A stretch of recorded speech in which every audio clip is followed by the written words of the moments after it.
On September 11th, 2001, the United States was attacked in New York City and Washington, D.C. The entire world was shocked. Al-Qaeda, a terrorist group in Afghanistan led by a certain bin Laden, claimed responsibility for the attack.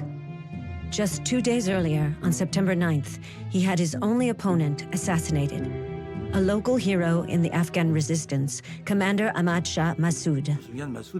I remember Massoud saying there's someone here who's very dangerous to you. It's bin Laden. 5 months before the September 11th attacks, while on a visit to France, Commander Massoud had warned the rest of the world. He told us he only had one message for us, and it was that Osama bin Laden was preparing a huge strike against the United States, something extremely dangerous.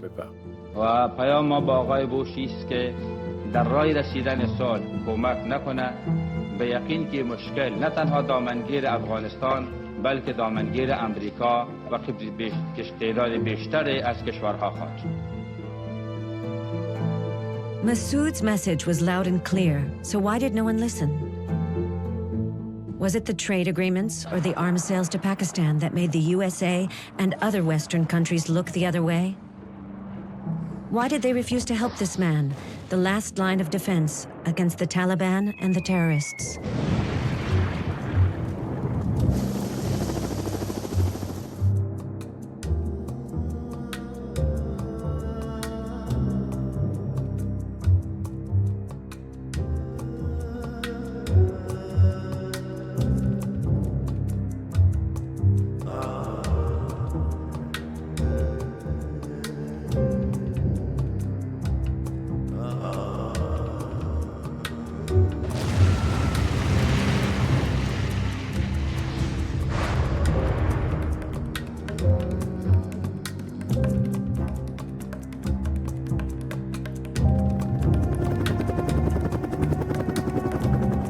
After 10 years of war, to gain control of Afghanistan, the Soviets finally gave up and left in 1989. When Kabul's communist regime crumbled 3 years later, the country found itself in a civil war between rebels from various ethnic groups: Tajiks, Uzbeks, Hazaras, and Pashtuns. Afghanistan spiraled into total chaos.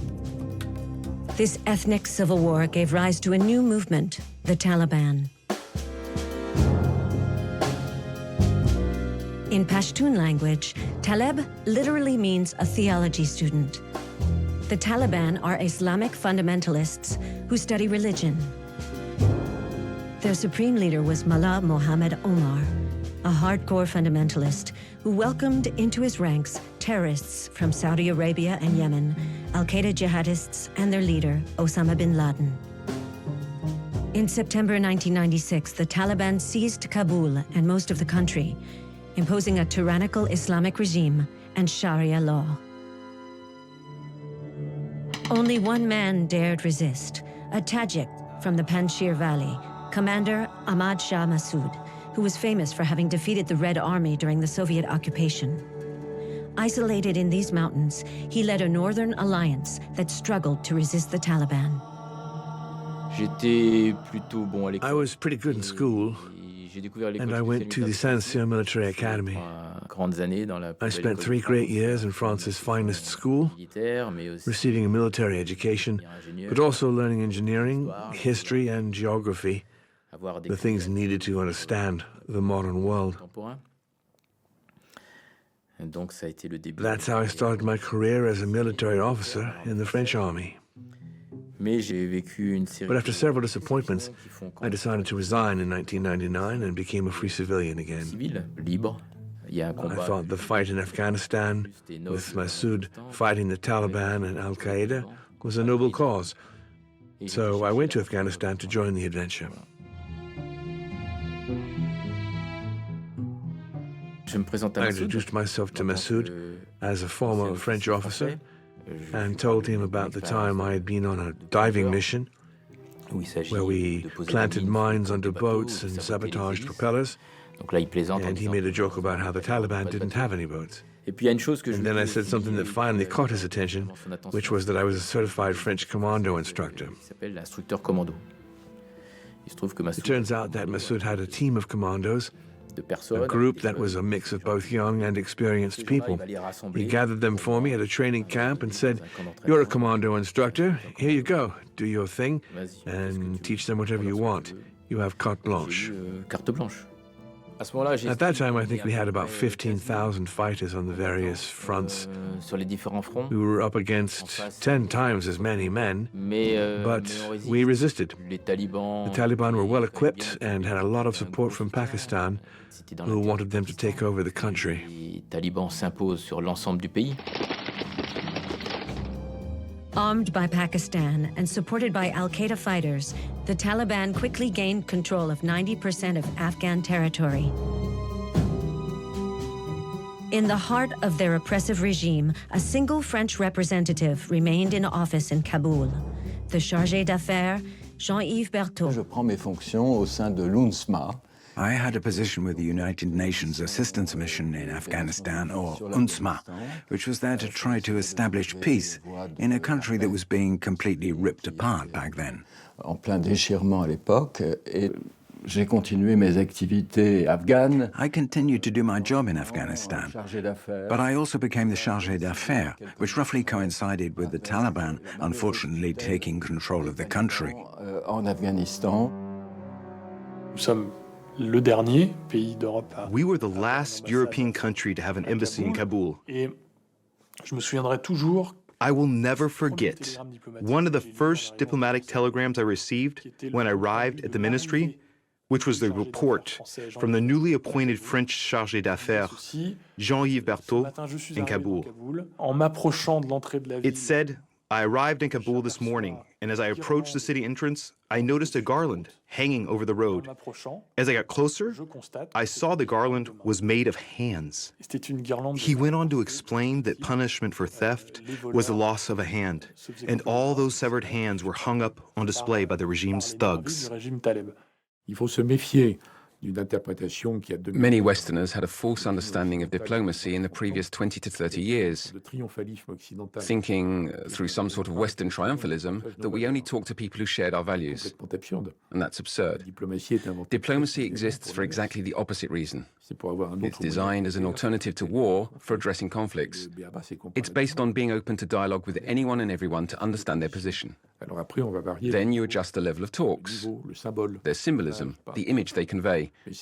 But once we understood the level of control the Taliban had in Afghanistan, there was no way we could get involved, even if we thought we should be helping Massoud, without being in contact with the Taliban.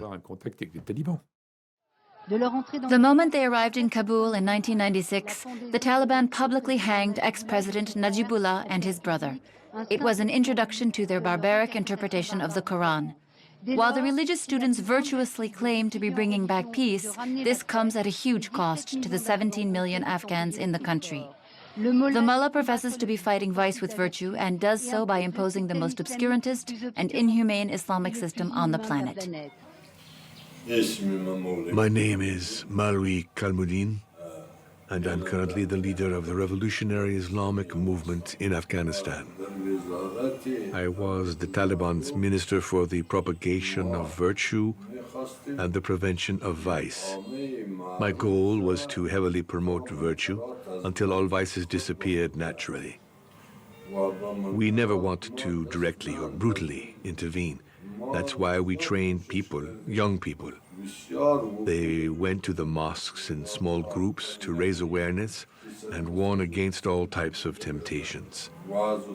This was necessary to get uneducated people to follow Islamic precepts. We needed to teach them to abandon their vices and renounce everything that Islam prohibits. La délégation des talibans The Taliban delegation that we invited to Islamabad for peace negotiations stayed in a small guest house next to our offices. à côté de nos bureaux. Et nous avions aussi la It so happened that the UN mission leader's secretary de cette mission de l'ONU, was staying in the same guest house. la même guest house.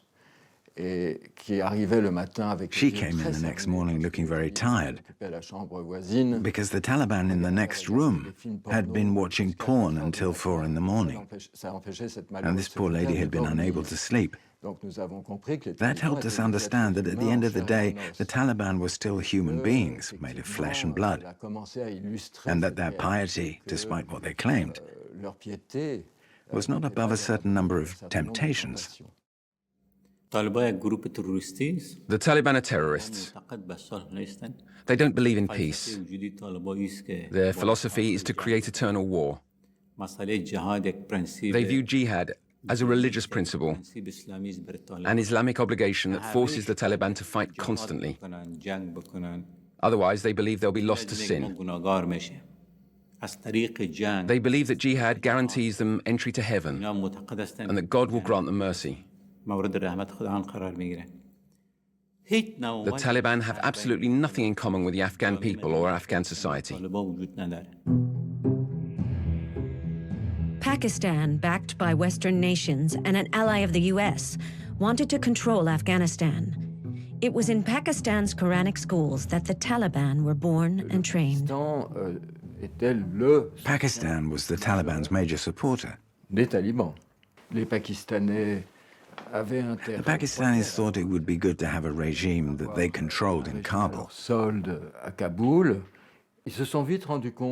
But they quickly realized they didn't really control it at all. Sometimes their puppets were out of control. And in our meetings with the Pakistanis, we asked them to rein in the Taliban, and they said it wasn't that easy, because of course they were uncontrollable.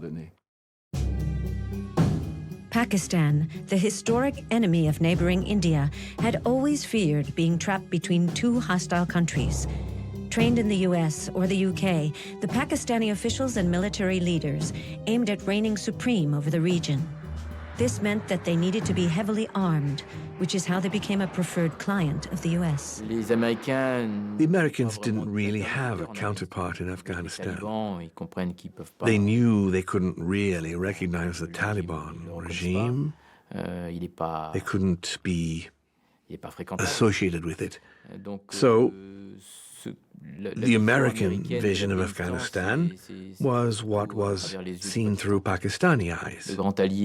Pakistan was an ally of the United States and told them that the Taliban was simply part of traditional Afghan culture and that they needed to accept that fact. Massoud was simply a Panjshiri, a Tajik, a group that didn't mean much and that had never ruled Afghanistan.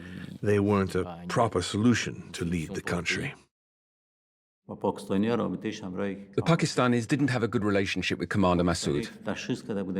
They knew that Ahmad Shah Massoud would never recognize a Pakistani puppet government. The Pakistanis saw that as resistance and as direct opposition to them. It's true, because my brother would never have accepted a pro-Pakistan government in Kabul, and that's the real reason why the United States never helped him, regardless of what they claim. That was the context in which Europe tried to make some progress by setting up a visit with European deputies from France and Belgium. I remember when the parliamentary representatives visited Panjshir. In June 2000, a European parliamentary delegation traveled to Panjshir to meet Commander Massoud. Leading the charge was General Philippe Morillon, who had previously served as commander of UN forces in the former Yugoslavia and was a well-established peace advocate. The man who instigated the visit was a longtime friend of Commander Massoud's, Bertrand Gallet, who sought to raise political awareness about the Afghan conflict.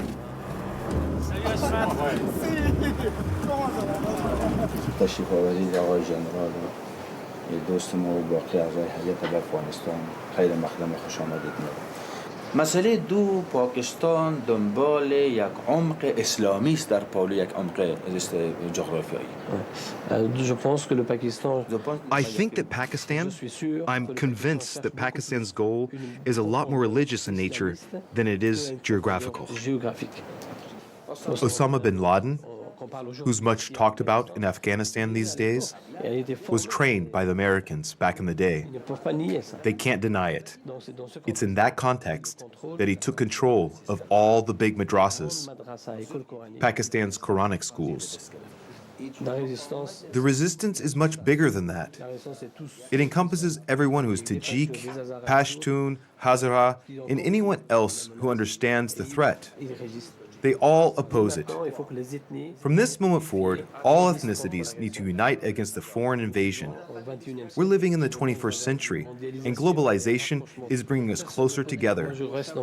No one could continue to exist in isolation without any contact from the outside. It's a natural phenomenon. With a tolerant and moderate Islam, our people can live in peace both internally and within the international community. I wore a pakol like a local. I speak the language, and since I didn't use French in front of them, they thought I was Afghan, which suited me just fine. I attended a number of those meetings. Massoud wasn't a fool, he was sharp. What he needed above all else was military support. If an intellectual or a politician rallied behind him for their own personal interests, so be it. What mattered was that they showed up and brought back a vision that counteracted what many others in Paris were thinking. But in the Western world, in the US and Europe alike, arms dealer lobbyists were numerous and powerful, and Pakistan was quite the client. In that regard, Massoud was a problem. Massoud was very good. He convinced them easily. We'll see where that leads in political terms, but I think we're slowly moving forward. A country like Afghanistan is so far removed from the current concerns of European parliamentary representatives. But this is how we'll get things to evolve, through trips like this one. They're tedious to put together, but they're productive. Safe travels home. My heart is here with you. So we'll be back. We'll be back to bring you to Paris. And to Washington. Then when Morillon got back to Strasbourg, he convinced Nicole Fontaine, the president of the parliament, to officially invite Massoud, which had never been done by anyone, anywhere. I think France's hands were a little tied by the relationship and economic connections with Pakistan, which was valuable back then. Of course, French intelligence services were in contact with Massoud, the same way they were in contact with the Taliban.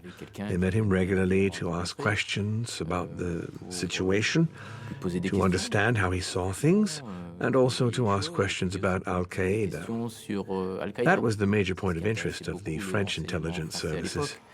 Given how Massoud had a significant network of informants in the country, he might learn things about bin Laden or Al-Qaeda and share that information with the French. I shared military insights about the Shamali Plain front with French intelligence services, with Massoud's permission. I was a messenger. The messages transmitted by Western secret services, including the CIA, were eventually heard. Still sparing Pakistan, the Americans decided to put pressure on the United Nations Security Council in New York City. The UN voted to put sanctions in place against the Kabul regime. Les talibans ne peuvent continuer à faire fi de la volonté de la communauté internationale en soutenant et abritant des terroristes en toute impunité. The United States was in what I call their hyperpower phase, which meant that basically any other power almost anywhere in the world had to take US policies into account. That didn't mean they needed to agree with those policies. In fact, the French government's position with regard to the United States at that time was to be a friend, an ally, but not necessarily aligned with them. The Americans found that unacceptable, because they thought, if you're an ally, you have to be aligned with them. Otherwise, you're useless. The moment international sanctions were put into place, I knew they would become even more radicalized. and that the moderate, who were in favor of keeping open the communication channels with the Western world, would essentially no longer have it their way. As a result, it would be the radicals who would seize power. I tried to tell them that. I tried repeatedly. The radicalization of the Taliban had brutal, inhumane consequences for women. Their rights regressed even further. Women were reduced to nothing, and any suspicion against a woman could lead to her imprisonment, beating, or even stoning. Thousands have come to the stadium to see a woman die, a woman whose face we'll never see. We only know her as Zarmina. That's her in the middle, between the two female guards. The Taliban leader sentences her to death for adultery.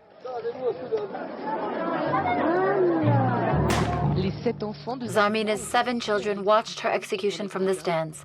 Their uncle was the one who pulled the trigger. Des provocations de la part des talibans. Of course, the Taliban tried to provoke me. Ils ne pouvaient pas résister à l'idée de. They couldn't resist the idea of luring me to their side. En me suggérant, par exemple. For example, one time they sent me a beautiful written invitation de faire l'honneur. asking me to honor them by attending a public execution at Kabul Stadium. That really made my blood boil, and I went in person to return the invitation to the protocol service of the Ministry of Foreign Affairs, which at that point had been reduced to its simplest form.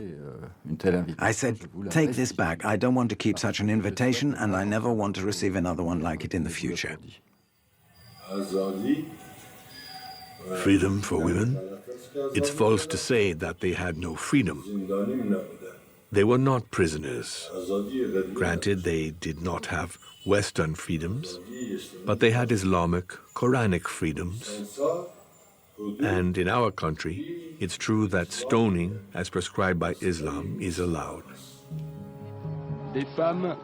Women are like ghosts, all shrouded in the same covering, the chadri. These furtive silhouettes were filmed in secret. In Afghanistan, one can't even look at them from behind. And here, even their underwear is a man's business. Women selling clothes? No way. Islam wouldn't allow it. Because of this interpretation of the Quran, in Afghanistan, women's fashion is entirely decided by men, from the cut of the pattern to the actual models.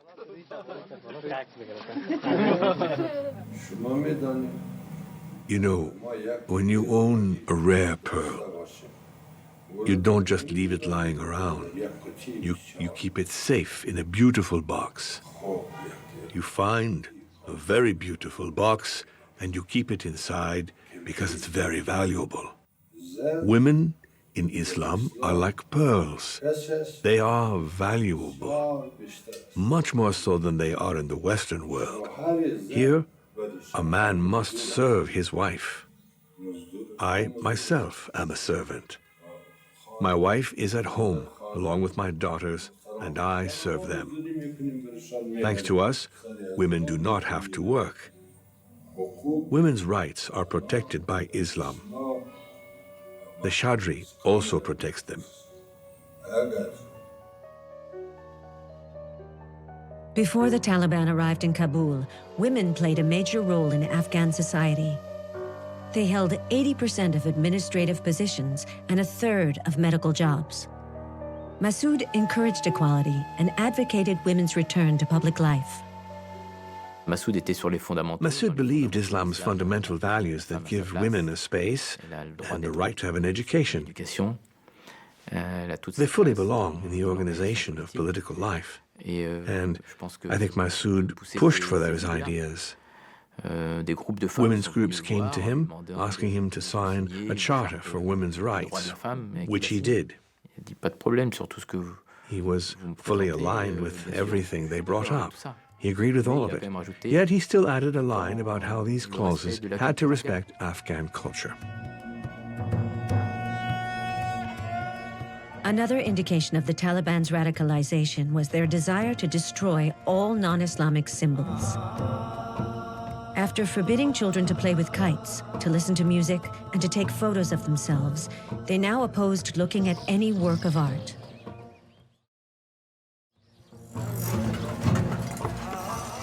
The Afghan government, with help from France and a protocol signed in 1921, had promoted national archaeology.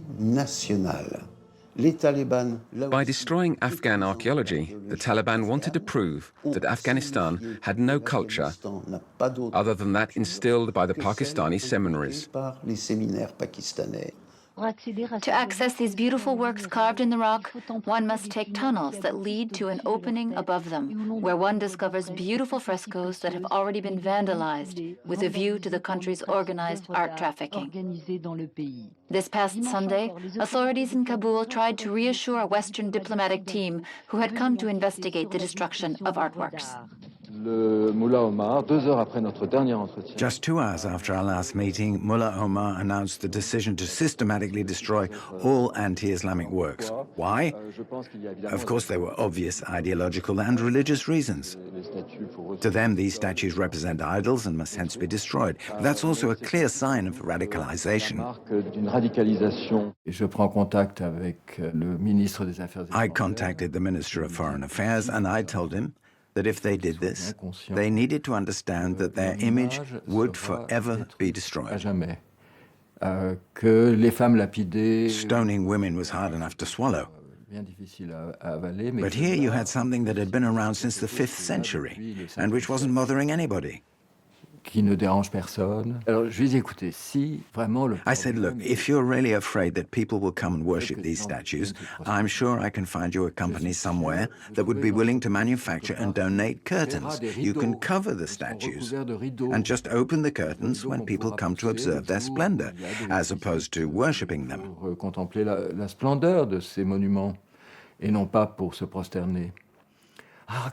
He said, what a great idea, and that he would relay it to Mullah Omar. He promised me that those Buddhas wouldn't be destroyed. He gave me his word.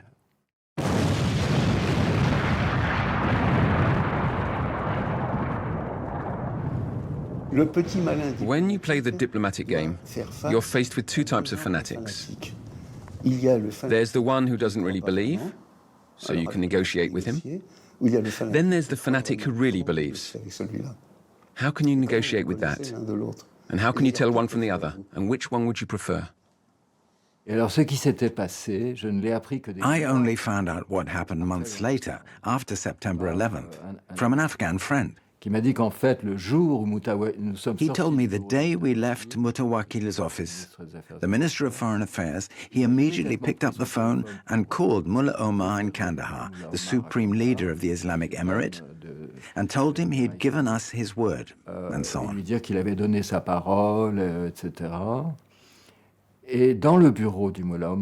It turns out that Osama bin Laden was in Mullah Omar's office at the time, and he said, don't you think that would be an embarrassment?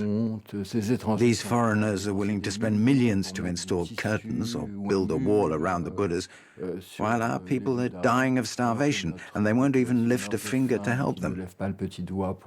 That's shameful. We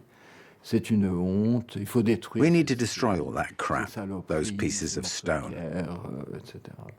And that's what happened. All of our appeals were unfortunately totally useless. The Taliban's relentless destruction of the Bamiyan Buddha statues in March 2001 was a huge shock, because it revealed an extremely deep-seated way of thinking, which is why the world reacted. It represented a resurgence of a way of thinking that we thought we were done with in our world. This thought that monuments and works of art from civilizations that are not our own carry ideological messages and pose religious dangers, which is why they must be completely eradicated.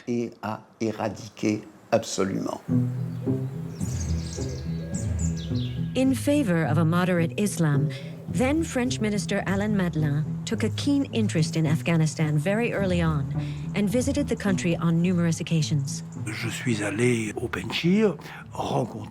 went to Panjshir to explicitly meet Massoud and spend time with him. He was a true force of nature, an extraordinary man. While I was in there, Massoud gave me a clear message warning of the dangers Afghanistan presented to the world and saying that the Afghan people needed to be freed from this tyrannical regime. I told him that he needed to come to France. The Ministry for Foreign Affairs was afraid for many reasons. But the main reason, according to one of the senior officials at the ministry, was weapons negotiations with Pakistan. We couldn't upset Pakistan. The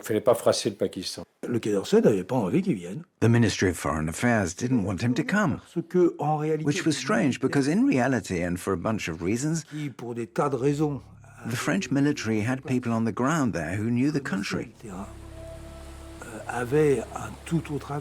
And they had a completely different opinion. They knew we needed to help Massoud, but their voices were snuffed out as they passed through military, diplomatic, and government channels. I talked to people and offered them solutions. The Taliban were losing popular support, and there were Taliban commanders that we could have paid off.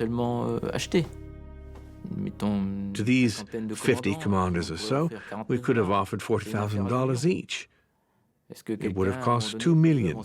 If someone had just lent us $2 million, we could have taken down an entire front, or multiple fronts, and taken back big cities like Herat, Mazar-i-Sharif, or Jalalabad. It would have been possible, but it never happened. In March, the French Minister for Foreign Affairs invited a Taliban delegation. I offered to greet them because I was curious. I wanted to see what they were like after having read so many horrible things about them. I remember they were completely closed off. They never looked at me in the eye. Even when we were 2 feet from one another, they didn't say anything. But it was done, and it probably had to be done because we didn't know what was next. This March 2001 visit took place in great secrecy without any cameras or media present.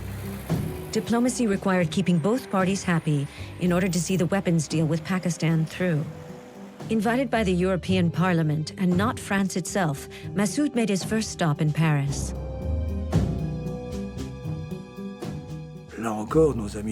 Once again, our friends at the Ministry for Foreign Affairs were quite sneaky. They said Jospin was busy, Chirac was busy, but the Minister of Foreign Affairs could probably give him just a bit of his time. Simultaneously, they had the nerve to issue a press release announcing that the Ministry of Foreign Affairs was acting as a bridge between all parties, which naturally included the Taliban. We had a good discussion with Mr. Vedrine, even though the meeting was extremely hurried. It began over breakfast, which was followed by discussions that led to profound debates. And that was when they realized they were debating with a real leader who was on the same level as they were. I had many other meetings with Mr. Vedrine after that, and every time he mentioned that first interview with Commander Massoud. Before that meeting, it was obvious that they didn't trust us. He was ecstatic about coming to Paris and very happy to be received by the minister. There's a certain prestige and status attached to that. Then he asked if the DGSE could help more by providing weapons. Let's be clear. He was trying to rally the international community to his side of the fight and prove that his fight was just. And his enemy was a serious threat, not just to him, but to everyone. He didn't get much out of that besides talk. He told me France didn't even give him a Kalashnikov cartridge. He raised his pinky and said it in Dari.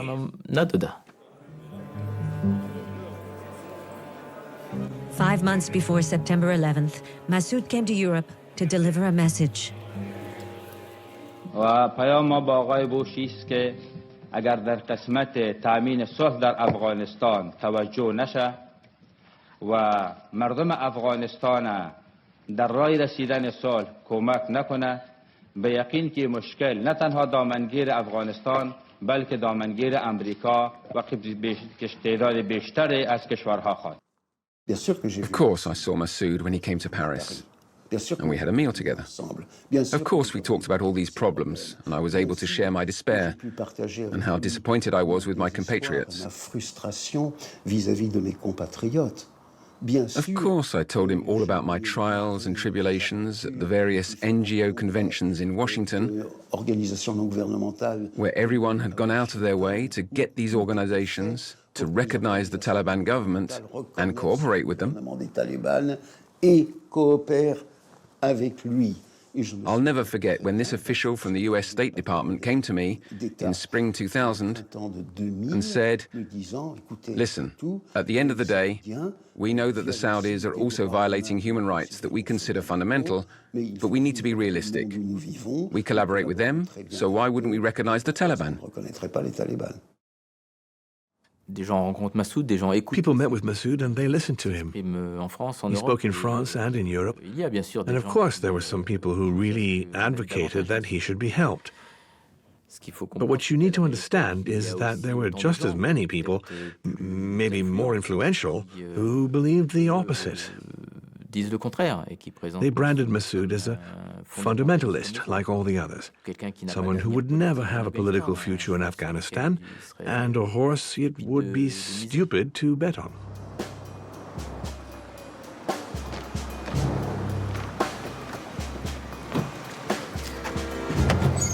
Massoud was officially greeted by European authorities, notably through his visit to the European Parliament in Strasbourg. Welcome to the European Parliament. I'm so happy to have you here.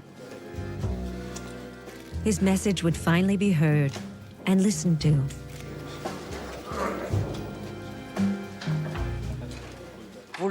You all know that for a long time now, the European Parliament has been very concerned with the situation in Afghanistan, the serious and repeated infringements of fundamental rights and human dignity, the appalling situation facing women, the famine that threatens the country, as well as refugees.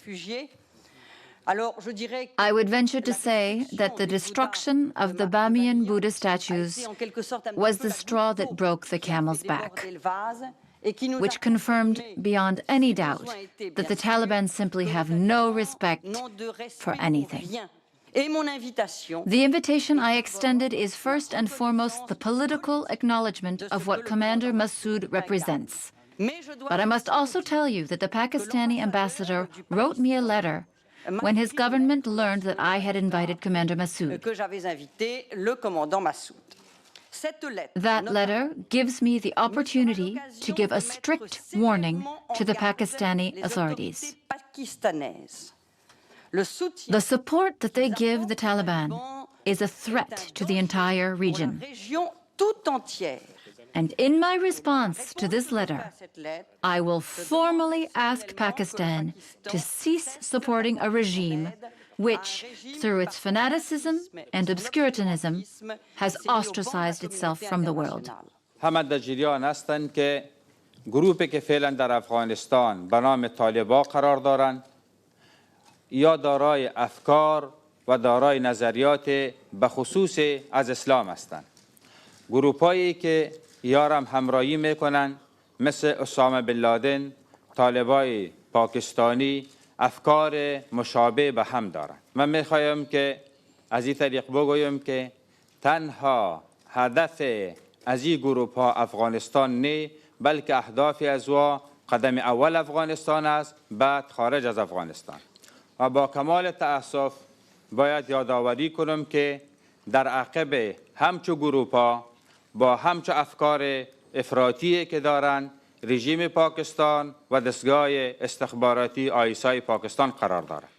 Massoud's visit to Europe was a very good thing, but it was also the worst possible thing he could have done for himself, because I'm pretty convinced that's what gave the enemy the idea that Massoud himself had to be physically eliminated. That idea came out of the sick minds of Al-Qaeda leaders. To put it simply, Massoud's assassination was bin Laden's gift to Mullah Omar. Je percevais la radicalisation forte. I had noticed the fanatic radicalization of the Taliban, Mais je ne savais pas. but I didn't really understand how much influence bin Laden had at the time. Or Ben Laden avait conclu un mariage. Bin Laden had married one of his own sons Du Mullah Omar, to one of Mullah Omar's daughters. d'une fille du Mullah Omar avec son propre fils. Et ça, c'était évidemment. That meant their relationship had become familial and dynastic, which posed a lot of problems. Beaucoup de problèmes.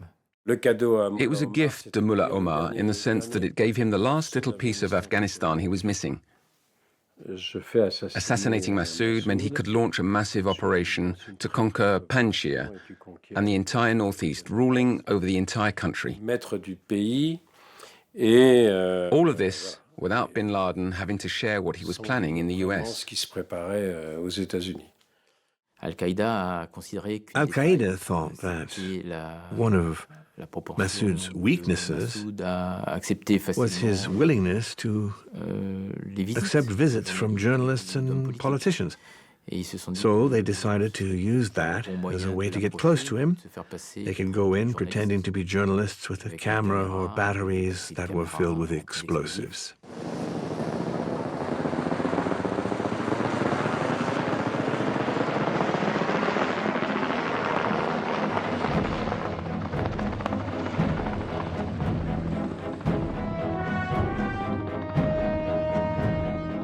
On September 9, 2001, two Al-Qaeda kamikazes met with Commander Massoud.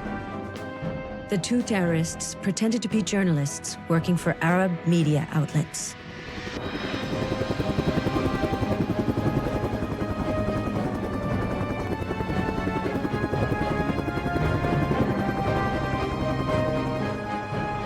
Fahim Dashti, one of Massoud's loyal lieutenants, is one of the only two witnesses still alive today.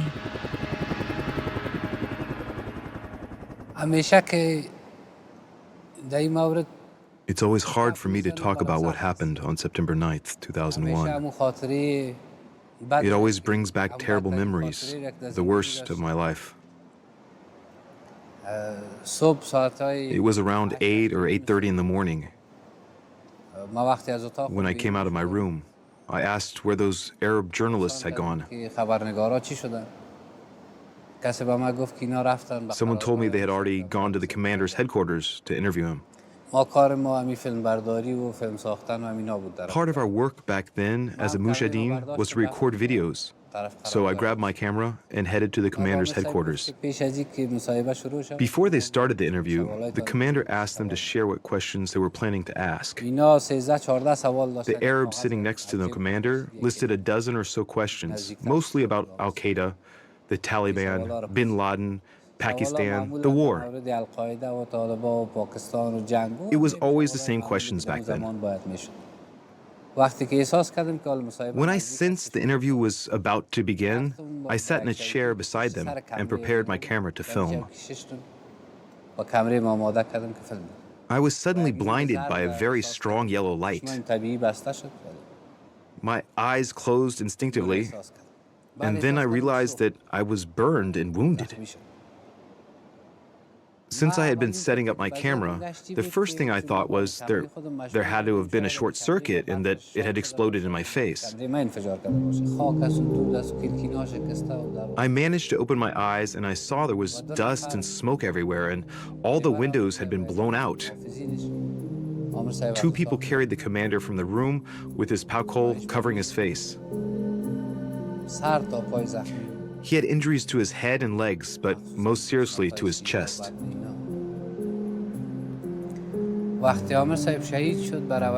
When Commander Massoud was killed, for the first time in my life, I realized what a great responsibility that man had been carrying up until that point. Everything depended on him. Millions of us felt it, and we weren't strong enough to carry the weight of that responsibility. I once read a sentence in a book that said, "Woe betide a nation in need of heroes. And back when the commander was still alive, I thought that that author was stupid. He didn't understand that it was great to have a hero. One should be so lucky. But when Massoud died, I finally understood what the author was trying to say. What he meant was that it's so sad when people need a hero, because when that hero disappears, all is lost.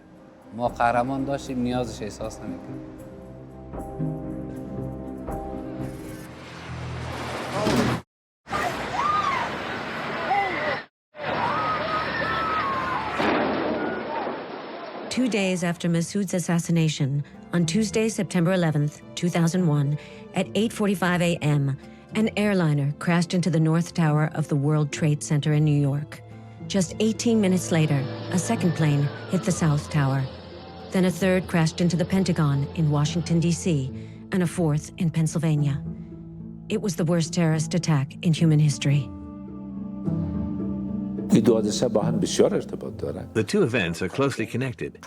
Before the attacks on September 11th, Al-Qaeda wanted to eradicate the leader of the resistance, so there would be no more opposition to the Taliban in Afghanistan.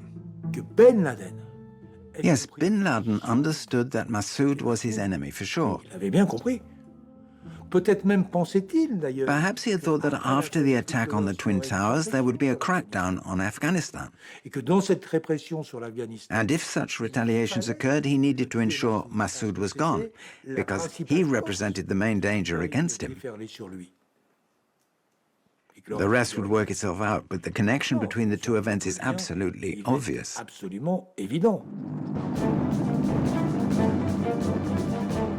After September 11th, the United States went after public enemy number one, Osama bin Laden. They took military action in Afghanistan. Helped by the Americans, the troops of the late Commander Massoud liberated Kabul in November 2001. The Taliban's departure was a relief to the local population. I shaved, says the man. There's no more Taliban. This Al-Qaeda command center shows clear signs of its occupants' hurried departure. But the most surprising thing of all was found in the basement. A dozen brand new Milan-type anti-tank missiles, weapons manufactured in France and abundantly sold to the United Arab Emirates and Pakistan. In the Western world, the discovery of this arsenal almost went unnoticed. Only one person was surprised and dared raise the issue of certain dealings with Pakistan. I yield the floor to Mr. Alan Madlan, the first speaker. Today, Kabul has been liberated. The Taliban have been chased out, and I'm the first to rejoice because for a very long time, I've had the feeling that very few of us were ready to denounce the blind eye that France and the world's democracies turned towards the oppression of the Afghan people under the criminal Taliban regime.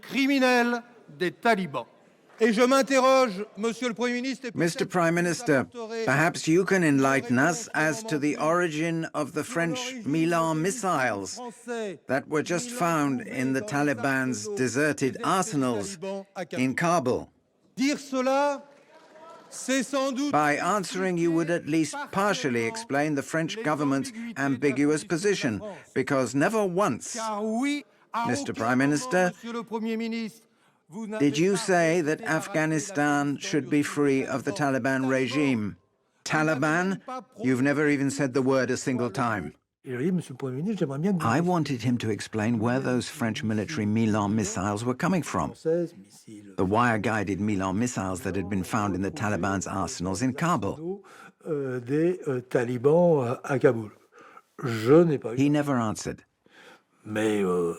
Anyway, I'm not saying France delivered Milan missiles directly to the Taliban. That's highly unlikely. That said, it might have been via a country like Pakistan or some other place that somehow these missiles ended up in the Taliban's arsenals.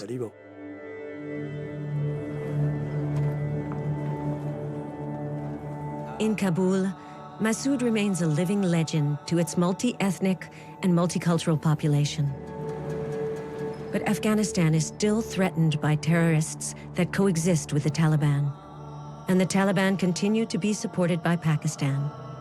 In this context, Massoud's heritage is a source of inspiration and hope, a hope that lives on through the political arrival of the commander's only son, Ahmad, who is following in the footsteps of his father and embodies a new front against the Taliban and international terrorism. Well, before the collapse of the New York Towers, the oppressed people of Afghanistan were the first victims of terrorism and its brutality.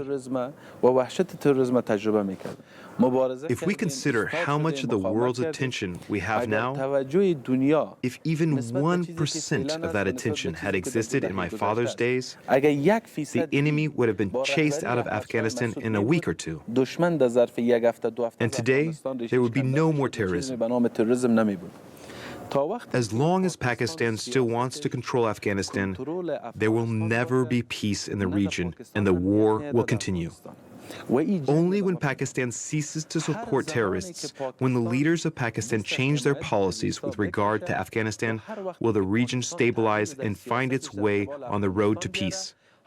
Pakistan could then develop, and so could Afghanistan.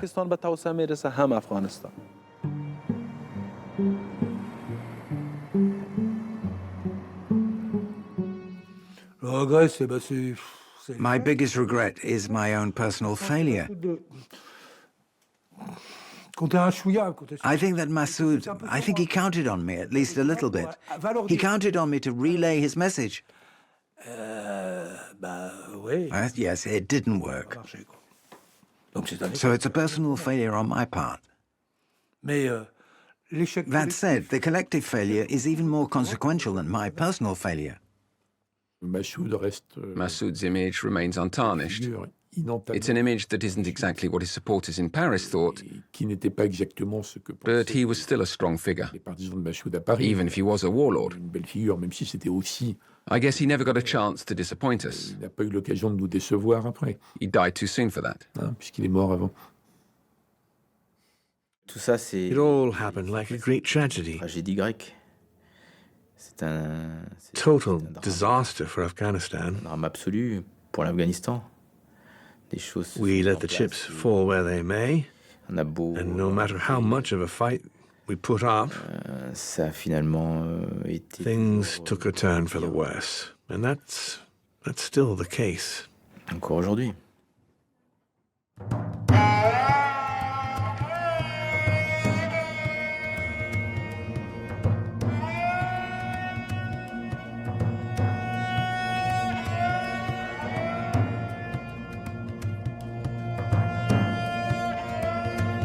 Ah